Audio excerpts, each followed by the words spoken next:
tre hay vai kan tai le ta kan thang apu kan so sada nature study chu job le tore tu na tu vai le ko thong kai ko hal asanga te kha thir turin kanin ro man me kan hi lo va scan and right kan sak sia kan kal tu pe la ni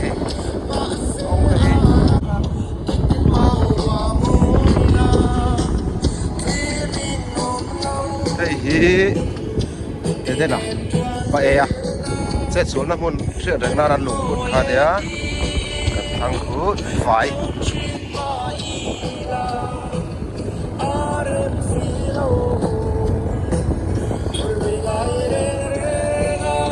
đánh thằng đó đấy đó xuống đây bao tiền lâu sẽ ăn xuống sắp thôi à có là anh thần to đây khôi lại nghe đấy thì mò đấy thì vậy lấy cho người ta đi rồi quán căn cầu chăn tơ sạc hạt giò căn phải thấy trẹp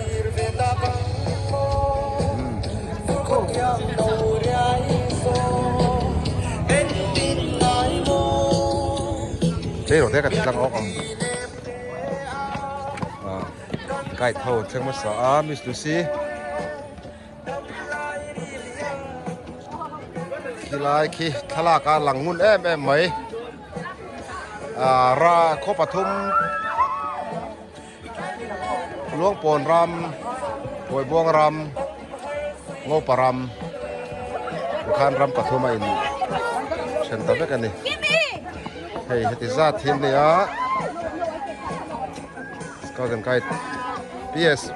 có gần cái tiểu nít te với này hiện nature study này tôi nên cần kala nak tuk mấy hi thinking đây ni to mà rồi chú em ni hiện các chú còn là cái thọ đó nó vang in với ni hiện advance in thinking đây cần mang ra cho cái này cho nên cần cầu chăn bер chú tùy phải cùng họ lại nhớ sẽ cho cái đó này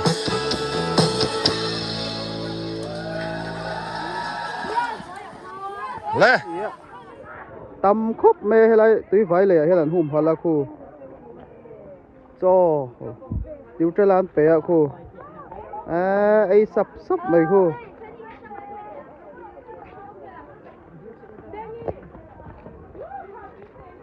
rồi bẹt khâu mày khu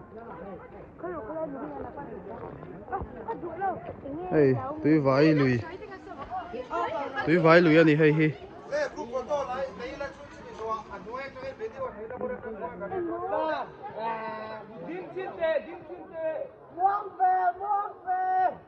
cái này hiện túi vải lùi à đâu mà hay scout and guide đâu bằng hậu khai sang hạt trôn đâu bé sang rồi tết đây phê túi gan chén vàng kia nào số lại tới số đâu mà cái nào sang hạt trôn nó cái đó này sang ha lại lùi đông hi hômhala ni vàng han sang ha yên tắc tắc tới hủ đồ lâu mà nè so lùi ăn chén ạ đây nó mình thì khóc mấy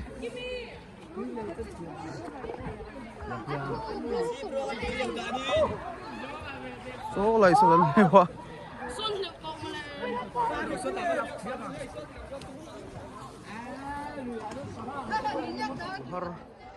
rồi per pura so slide so hạt tròn bé so rồi ấy lệ to tùy hợp phim bé đều hết cả ngày nè ấy hết là hiện ở rồi con lệ rồi hết là mi rồi ấy liền rồi ấy lệ đó nè so làm bằng so rồi per chặt khóc mấy so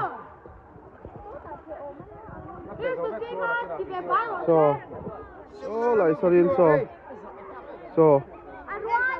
thếนั้นเจ๋งอ่ะเฮ้ยไรมีหินรถไอ้เหล่านี้ไปกังสาข้ามไปนี่โซ่ไหลสันเลี้ยวไปมันทำไมเราปังตะกินสังให้ต่ำมันนี่เฮ้ยไรหุ่นอ่ะเฮียนสังให้ต่ำอ่ะด้วยไว้ลุยดุงนี่เลยจังอ่ะหุ่นหัดชิ้นหินเนี่ย nô mình tiệm thì mò còn cál cuốn về dưới là ngạ chết hắn chèn á ê ta hi lấy kha đi tùy phải lấy kha khi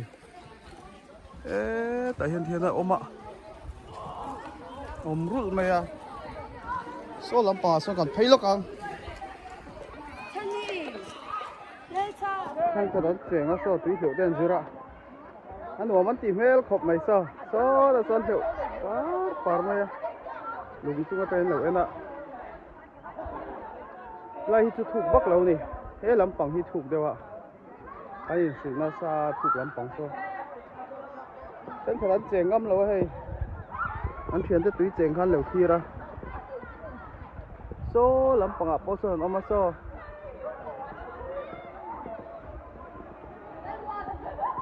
phải lấy pha này à cái hiện lùi đúng anh sao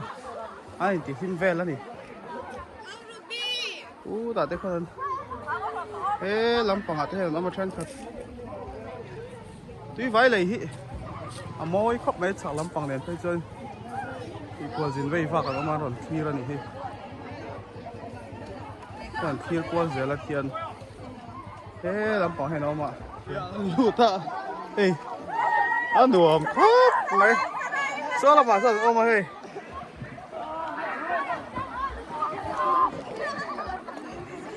là hiện thủ vắc rồi à đúng đó là hiện còn không thì làm sẽ slide đúng không ê lại hiện ôm mà thì sơn hiện sao đi chèn nó mà đi hey不烦啊都在hiện đi đã chèn mấy tôn bia rồi pero sẽ mấy số lại bỏ sao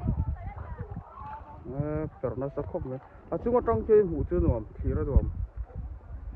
phim xem mà số lại số đó rồi cú anh rằng bốc xem mà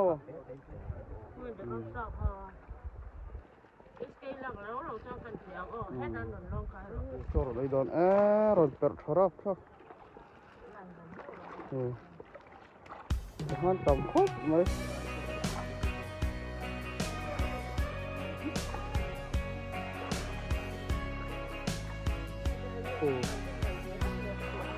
không phải là hay rồi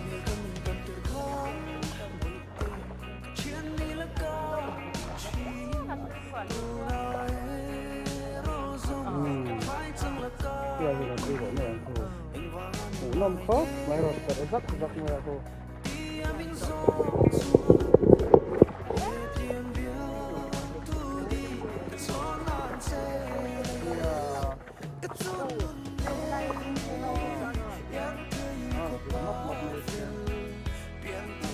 khẩu hồ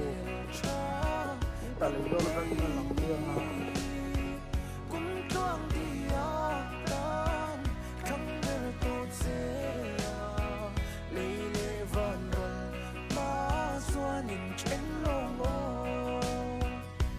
cái hơi thôi sắp lại xiêm thiêm khóc mày xiêm tùy đón khóc mày hay căng pin đẹp mày cái lẽ nó đen suối ai sao cho con phải đón tận đây này sắp về đâu tour ha đi đâu ngay hin hồn về đấy à không về đi chín này em thế tập bây chỉ gắn ngả mày cú lắm bằng lên khát tin là kia về liếc mày ạ cái gì chẳng em sao rồi đấy han tomato hạt dây đòn tùy smell ô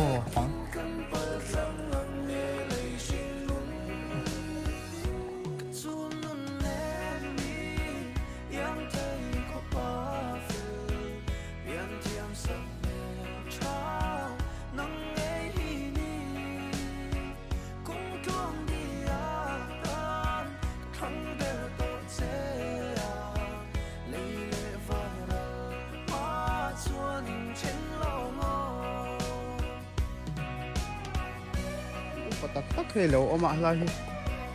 có phút mày hay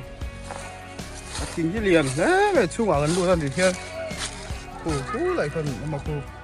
lại tùy vài lùi khan nhá thêm môi khop mày ạ nói ở quan sát hàn hung phật sát hà hi chop an pe ti hiền aron lar ni giờ này cho cái dấu tổ hôm mà nó per chầu đó sát phẩm mê là trên cái bọc đi lấy trong cái khiển hi nón em hay hi tui vai lei ani thang lam pa quan đâu pa ho in tui na chenga en nok anga anh hoa mình thì khóc mày cô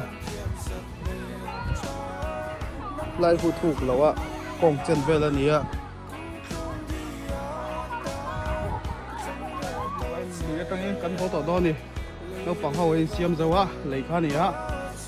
anh hoa khóc mày hay cho lại cho tiền lại về thì chuyện là em khóc mày hay nó bằng con chân phải bắt chỉ là lấy lóc ăn không ạ thì anh chỉ lấy lóc ăn hộp nan nua à mày chị dễ lắm ô cái gì à hey hey ha khó mà thiên